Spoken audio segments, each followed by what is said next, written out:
All right, welcome back. So in the previous video, we were working on the quick selection tool. So I'm going to hit File, Save, and I want to close that out. And then let's do File, New. We're going to grab the default Photoshop size. And let's name this 05 Crop Tool.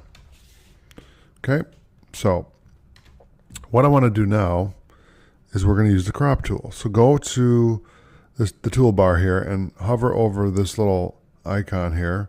And you can see that the crop tool, the keyboard shortcut for that is C. So if I hit C, it's going to put marks all around the canvas in this instance.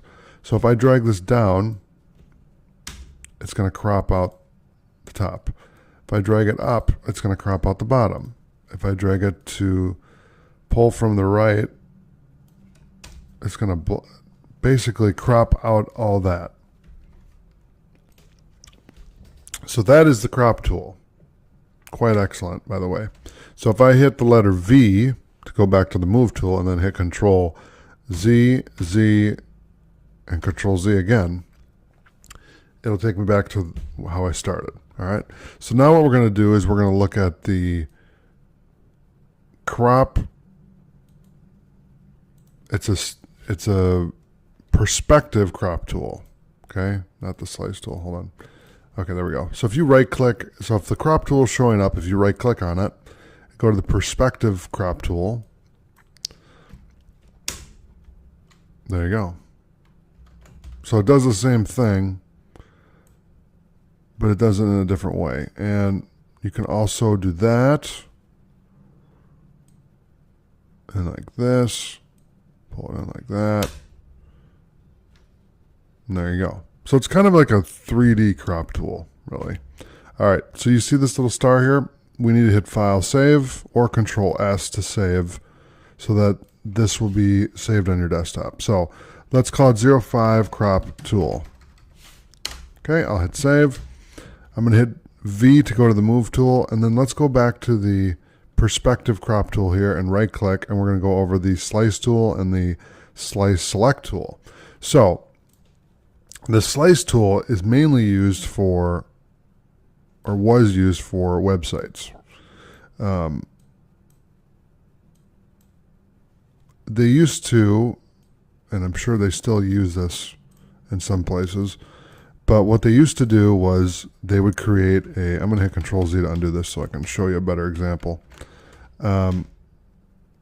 So let me build you a quick little example here. So just make a new layer here. We're going to grab the marquee tool here, and we're going to build a navigation. So that's going to be our nav. And then we're going to build a little slideshow here. So let's put that here. Okay, and let's change the color to blue so I can give you the example in a better way. All right, so I'm going to label nav or layer 1 nav, and this is going to be slideshow. Okay, and then I'll move this on top so it makes sense.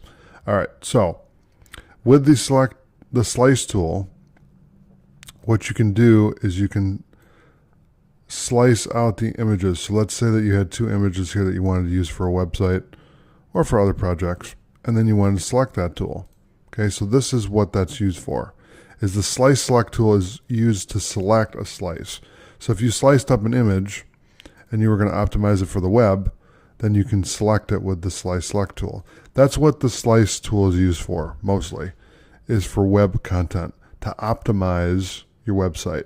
Because if you look at this, if you were to upload this image, it's not very big, but if it was a bigger image, let's say it's a higher resolution, and it's a very big file, what they would do is they would slice up the image so that it would fit in a more optimized way for the web. That's the whole idea of it. Okay, so that in a nutshell is the Slice tool and the Slice Select tool. And again, the shortcut for that is C. All right, so once you hit C, what it's going to do is whatever tool you have set at the top, so in this case it's Crop tool, you'd have to go to the Crop tool and select the other tools that you want. Okay? All right, let's save again. So hit Control S. I'm going to hit OK. I'm going to close this one out, and I'll see you in the next lecture. Thanks for watching.